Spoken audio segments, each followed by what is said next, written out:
لیلا خان وایي کوروالی کې مې د خاوند دا غوښتنه ومنله، اوس روغتون کې یم. سلام، ستړي مشئ، وخت مو په خیر. پام مو راګرځوم د افغان میډیا یوټیوب چینل څخه د نن ورځې د تازه او مهمې ویډیو ته. لیلا خان وایي زه فکر نه کوم چې دا به زما لپاره اسانه وي، خو د خاوند په خوښه مې یو ځانګړی پوزیشن ومنه. په پیل کې مې هڅه وکړه چې خوشحاله ښکاره شم او هر څه پر آرامۍ سره تیر شي، خو بدن مې داسې ونه توانېده لکه څومره مې چې تصور کړی و. هغه وایي وروسته مې احساس وکړ چې درد او فشار مې ډیر شو، ساه مې لنډه شوه او داخلي فشار مې زیات و. پوه شوم چې شاید مې خپله حدونه تیر کړي وي. هغه وخت مې پوه شوه چې ځینې شیان یوازې د خوښۍ یا د اړیکې د ښې کولو لپاره د بدن وړتیا سره سم نه وي. لیلا خان وایي کله چې روغتون ته ورسېدم ډاکټران ډېر مهربانه وو.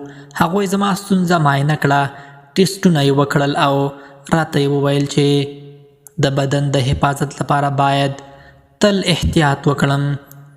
د دې تجربې وروسته مې پوه شوه چې خپل محدودیتونه پیژندل څومره مهم دي.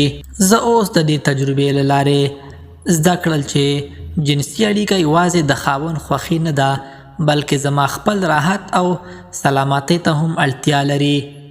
که څه هم غوښتل مې هغه خوښ کړم، خو دا باید په داسې ډول وي چې زه هم آرام او خوندي واوسم.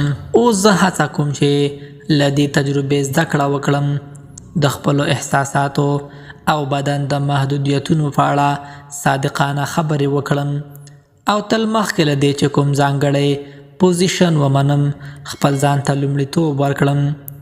دا یوازې د بدن لپاره نه بلکې د اړیکې د باور او عاطفي سلامتۍ لپاره هم مهمه ده. ګرانو کتونکو، دا وه زموږ د نن ورځې تازه او مهمه ویډیو چې تاسو ته مو وړاندې کړه. تر بیا ښه وخت او ښې چارې.